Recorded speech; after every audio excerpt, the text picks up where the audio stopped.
ইরানের চরম আঘাতে শত শত মিলিয়নের বেশি মূল্যের আমেরিকার F-15 ফাইটারকে মিসাইল দিয়ে ধ্বংস করে দিল ইরান। আয়াতুল্লাহ খামেনির দেশ আকাশে উড়ছে যুক্তরাষ্ট্রের নির্মিত শক্তিশালী যুদ্ধবিমান F-15। হঠাৎ প্রচণ্ড শক্তি নিয়ে কিছু একটা এসে আঘাত করল উড়ন্ত এই ফাইটার জেটকে।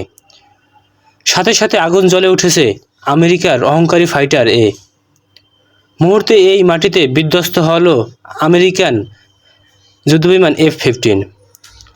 সামাজিক যোগাযোগ মাধ্যমে ছড়িয়ে পড়া এই ভিডিও এখন যুদ্ধের গতি কোন দিকে যাচ্ছে সেটি যেন চোখে আঙুল দিয়ে দেখিয়ে দিচ্ছে।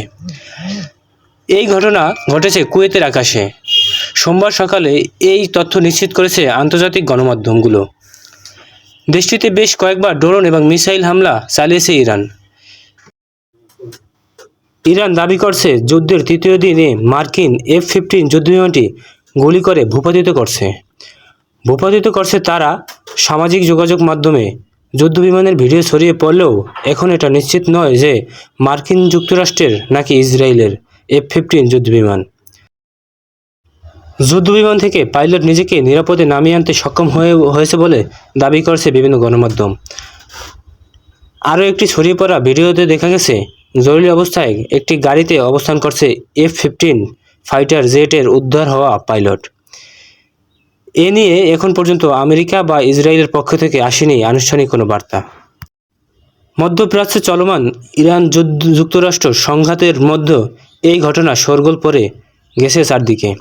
কীভাবে শক্তিশালী এই যুদ্ধবিমান বিধ্বস্ত হলো তা সঠিক কারণ এখন স্পষ্ট নয়। শনিবার মার্কিন যুক্তরাষ্ট্রের হামলায় শহীদ হন ইরানের সর্বোচ্চ ধর্মীয় নেতা আয়াতুল্লাহ আলী খামেনি। এরপরেই পুরো মধ্যপ্রাচ্য জুড়ে পাল্টা আঘাত হানতে শুরু করে ইরান। একের পর এক হামলা উড়ে আসতে থাকে মধ্যপ্রাচ্যের মার্কিন ঘাঁটি লক্ষ্য করে। এর মধ্যে কুয়েতেও আঘাত এনেছে ইরান। কুয়েতে বিমানবন্দরে ড্রোন হামলা চালিয়েছে। এই ঘটনাটি বেশ ক্ষয়ক্ষতির শিকার হয়েছে বিমানবন্দরটি।